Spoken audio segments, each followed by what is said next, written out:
Joining us now is Susan Ferrechio, our friend, the chief congressional correspondent for the Washington Examiner. And as we go to you, Susan, just news out of Boston, and that is that the Boston Federal Courthouse has been cleared. Everyone told to leave the building, emergency vehicles pulling up to the building. Although Anderson Cooper on CNN said we should all pull back. This happens all the time. It's no big deal. How he would know that, I don't know, but he may be right. I may be crazy, to quote Billy Joel, but nonetheless, the courthouse has been evacuated. Crazy day where you are, too, in Washington with the Hart Senate Office Building and the Russell Senate Office Building also evacuated for a while? Yes, lots happening on Capitol Hill today. Again, there's a heightened sense of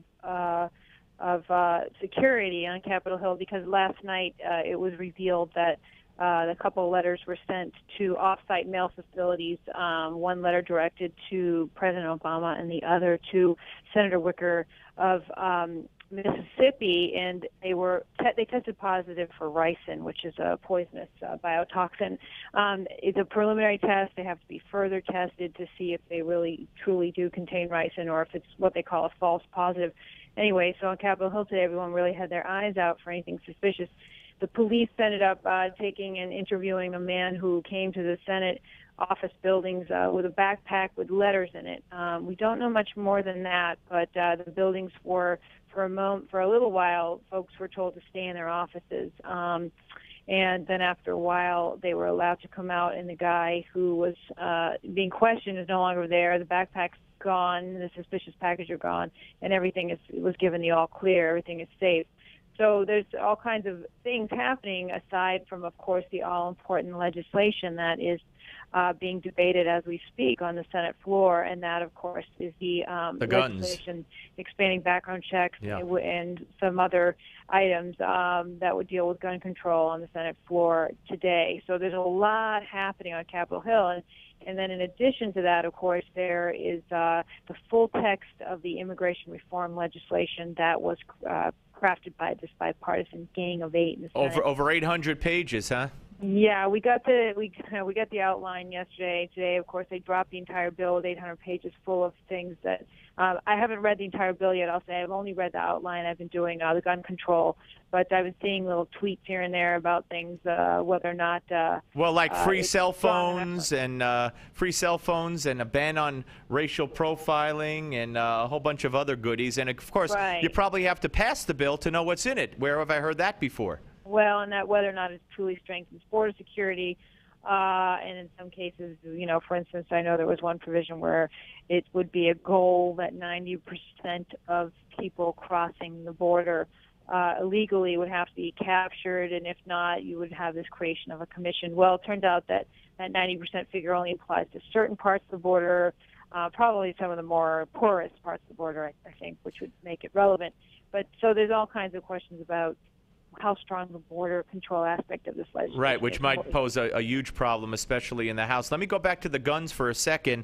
I've seen reports all day, Susan, that one report, I think from the AP, indicating that there might only be 38 of the 60 votes needed to pass the background checks. But every report I've seen says this is not going to pass. Yeah, it's interesting in the Senate what will happen. Things reach tipping points. So it's tipped the other way now. Last week we hit the tipping point where everyone said, well, I think it's important that we move forward and debate the bill, and it got pretty good support. I think wasn't it in the 70s on that where they got people agreeing to debate the bill. But I smelled trouble even then because a lot of the Republicans I talked to seemed adamant that even though they were willing to vote to begin debate, which is what they're doing now, they had no intention of voting or on the other end of it, which is the 60 votes that would be required to end debate. In other words, that would kill the bill if they didn't get those 60 votes. So what happened was you see this sort of general reduction in support over the past few days, and then what happens is it kind of collapses because you have a lot of vulnerable Democrats who certainly are not willing to put their reelection campaigns on the line if they know if there's not enough Republicans to even get it anywhere near 60. Right. It would be futile. They just go on the record supporting expanded background checks, which may be really controversial. For instance, Max Baucus of Montana, Mark Pryor of Arkansas, Mark Begich of Alaska.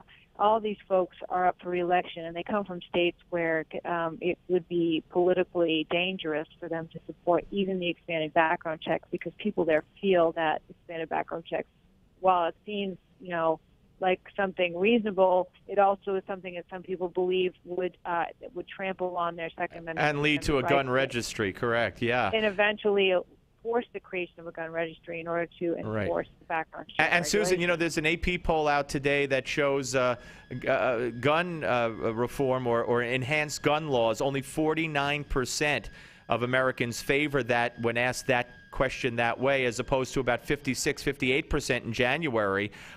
Gallup had a poll out the other day where they listed a whole bunch of issues, and you could only pick one as the most important, and gun legislation got 4%. So, maybe they're reading the tea leaves in spite of what the media is telling everybody. Well, I think this speaks to the whole idea of momentum. I think one reason that the gun legislation came up so quickly is that everybody knows on Capitol Hill that if you want to get tough legislation through, timing is everything. Right.